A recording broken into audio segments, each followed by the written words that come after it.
Day 29 of 30 Days of Love, and Community. There's a lot of conversations right now about finding community, building community, get to know your community. And so I want to give some practical tips for like what can you actually do about that. And the first thing is to look at the people who are already in your life and continue to deepen and strengthen those bonds. That could be starting to text people more often, asking people how they are. Have you had water today? Hey, like this thing made me think of you, and I just want to tell you that I love you, or like I really appreciate you. Starting to interact with the people that are already in your life in a more intentional way. And you can even have that conversation with them, be like, hey, I want this relationship to be more intentional, and then see what they say and co-create that together. Relationships are about co-creation. It's not just on you. The other thing about building community, especially right now, is what are the causes that you care about, and who else cares about those causes, and what are they doing about that?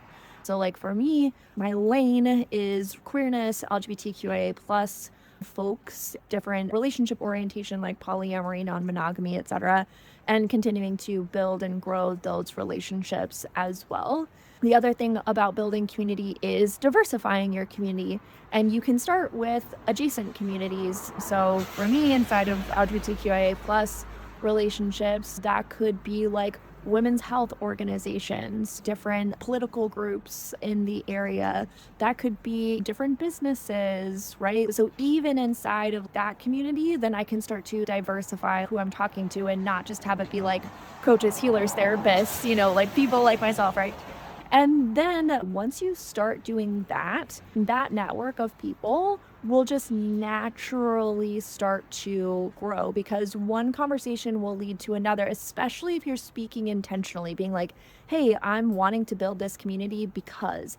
So when people know why you're doing something, then they will naturally start to offer up like, oh, have you thought about this? Have you talked to this person? Did you hear about this event? Blah, blah, blah, blah, blah. So just like being intentional about building community is also about saying that intentionality to the people around you and then grow from there. All right. I hope that was helpful. We are all in this together. I love you so much. I will talk to you tomorrow.